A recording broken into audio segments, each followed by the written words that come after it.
Getting right into chapter 16, we start off with a flashback going over Boruto's training with space-time ninjutsu. Koji informs Boruto that just like flying, space-time ninjutsu is a basic ability among all otsutsuki, and they all will come to possess this ability at some point. Personally, I like that this was clarified because at the start of Boruto Part 1, we saw Kinshiki teleporting, and I remember seeing YouTube comments that Kinshiki now possesses Kamui or something equivalent, but I always knew this was false. Ishiki even teleported to Konoha, but it's just Otsutsuki teleportation looks very Kamui-esque. But nonetheless, now we have clarification that all Otsutsuki have the basic ability of flying and to teleport.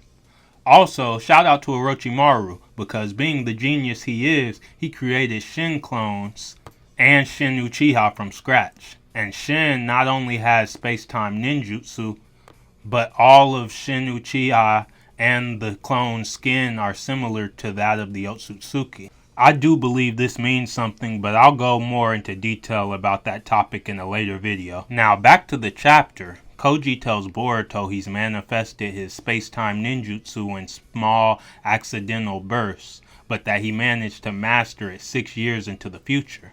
This would put future Boruto at about 20 years old, give or take, because this flashback was after Boruto left the village, so he should be about 14 years old while Koji is explaining this to him.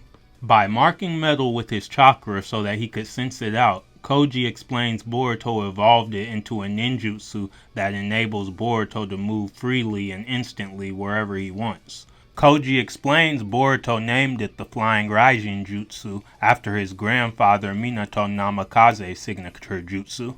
Now, Koji explains that they are both fundamentally different jutsu, and Boruto doesn't actually know the real and true Flying RAIJIN that Minato and Tobirama know. However, Boruto managed to create an imitation that produces nearly identical results.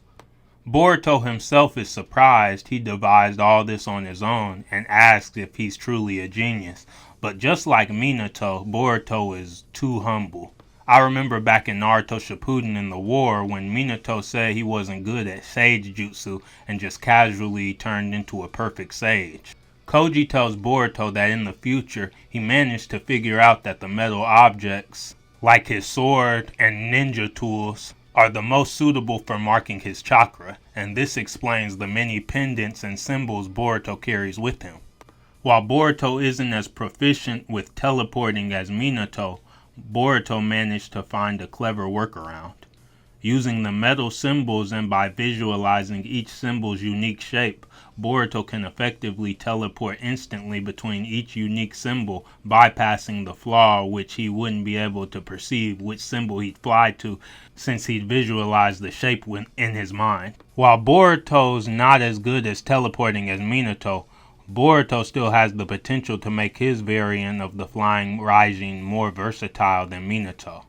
You should think of Boruto's variant of the Flying RAIJIN more so the Otsutsuki teleporting counterpart to the Flying RAIJIN jutsu. Also, Boruto doesn't use seals to teleport, he uses his own chakra. And that detail in particular opens up space for him to do whatever he wants with the jutsu when he masters it, as he'll be able to leave traces of chakra anywhere and be able to teleport to those locations at any time. And unlike Minato or Tobirama, Boruto won't need seals, just purely chakra. Boruto down the line of the story is going to be insane, because if he manages to sync his space-time ninjutsu with that of the Karma and Momoshiki's abilities, and even the Jogan on top of that, I don't see anybody beating Boruto at that point.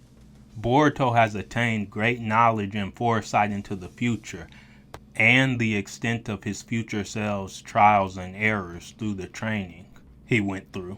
But Kashin Koji lets Boruto know he still has to train and master all the information he's been given.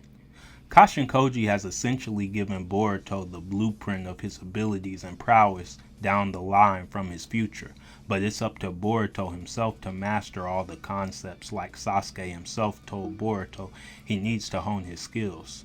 Koji also tells Boruto that by sharing information with him, that the future version of Boruto came to know inevitably has made Boruto, like Koji himself, and Ada because Koji knew that she'd eventually see their conversation through her Senrigan, a singularity of fate, which is the title of this chapter. We then cut to Ada, Sarada, and Sumire, who are trying to track down Boruto to see if he's alright.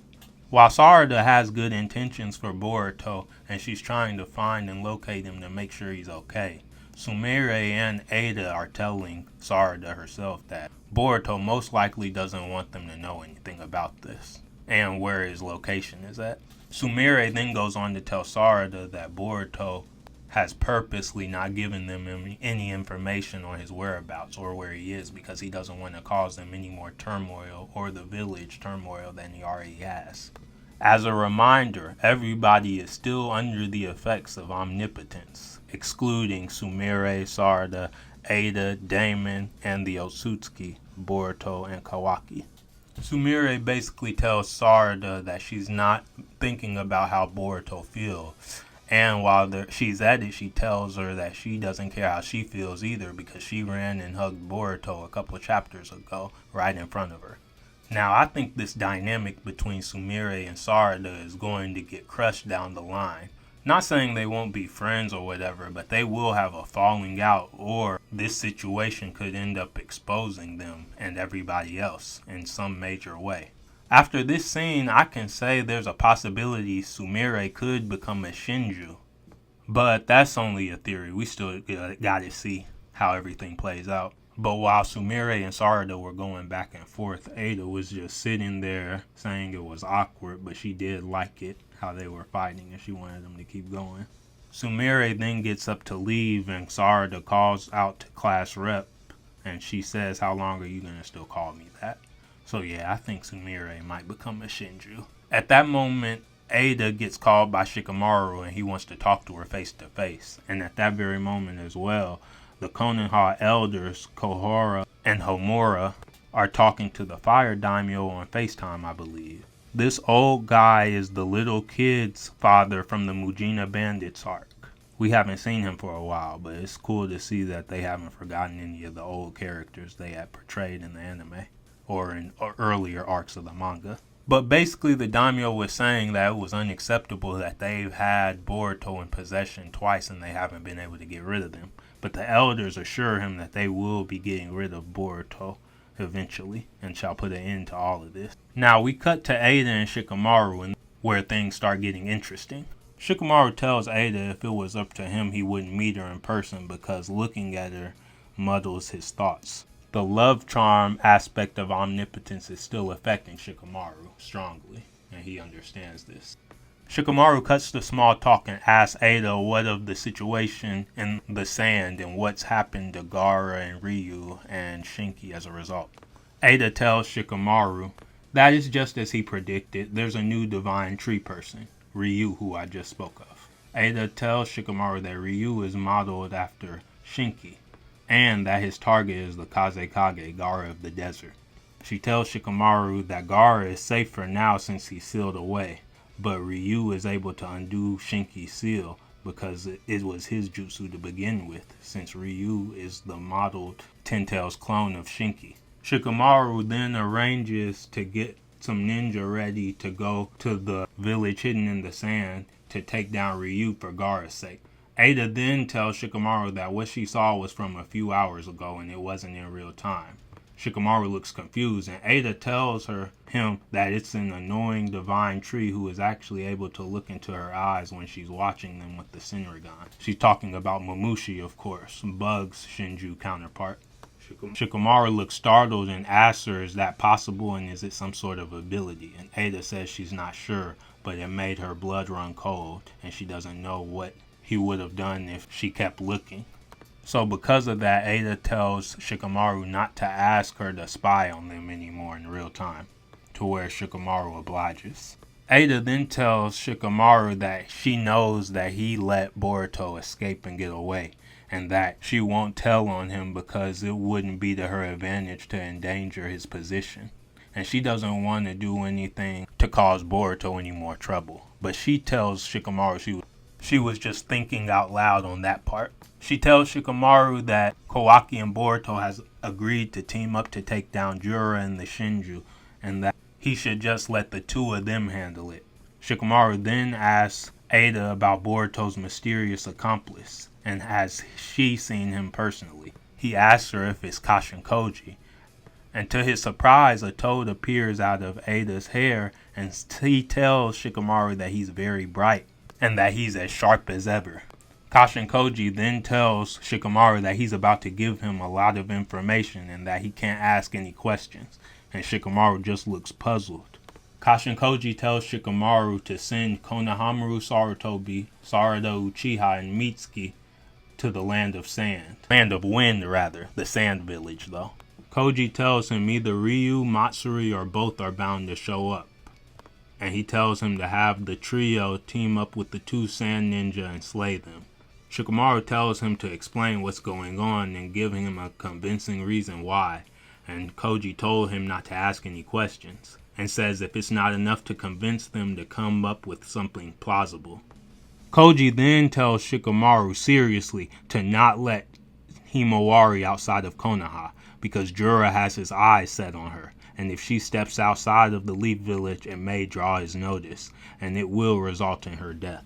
He tells Shikamaru that Jura holds the Leaf Village's cultural value in high esteem, and he himself is reluctant to wage battle within the village. So that's good. Jura actually shows some endearing qualities. Koji tells Shikamaru that Himawari should be safe as long as she stays within the village's boundaries. And this part was funny. It was so crazy, but Koji told Shikamaru to notify everyone to treat Jura as an ordinary customer if he happens to pay a visit to the bookstore. Shikamaru asked Koji if he's serious, and Koji said this is no joke. What is most critical is not to provoke Jura. Understand that if you truly anger Jura, we have no chance of winning. Absolutely none. Koji goes on to say to avoid Jura interfering, we'll hit the other Shinju with the minimum force required, and if Jura shows up, to retreat immediately. So, as of chapter 16 of Two Blue Vortex, Jura has officially obtained a run-on-site order. That is actually a substantial amount of information, and that means Jura is actually more powerful than any of us thought. I can say without a doubt he's definitely stronger than Damon after this remark from Koji. Koji then leaves, but before he does, he thanks Shikamaru for following his heart and letting Boruto go, because he knows omnipotence was affecting him and switching Kawaki and Boruto's positions. But Shikamaru has managed to figure out the truth and is breaking out of it to an extent. And the chapter ends with the trio of Sarada, Konohamaru, and Mitsuki meeting up with Shinki's two allies, Yodo and Araya, who meet up and then spot Ryu and Matsuri in the distance, who have stumbled across one of Kashin Koji's dead toads, remarking that it could be a clue leading them to Boruto and his mysterious accomplice. And this is where the chapter ends off. This was an excellent chapter, and we got a ton of new information. I really enjoyed the information about Boruto's flying RAIJIN and how he essentially has the otsutsuki variant of the original flying RAIJIN jutsu. I can't wait to do comparisons on how the flying RAIJIN is, how he masters it now, to how he'll master it towards the end of the story, especially if he manages to combine his teleportation with the abilities of the Karma and eventually the Jogan as well. Also, the fact that Jura has a flee on sight order is very crazy. He's very much more stronger than any of us ever imagined. Now, as of this chapter, my opinion has changed slightly, but not in the long run. Slightly because I can say now that Jura is most likely stronger than Baryon Naruto and the Ishiki that fought against him. However, I still believe that if Ishiki were to reincarnate within Kawaki, Jura cannot beat that version of Ishiki at all. I just know we're going to see a full power Ishiki Otsutsuki down the line of the story at some point. His power wasn't teased for no reason after all. But let me know how you guys liked the chapter in the comments below.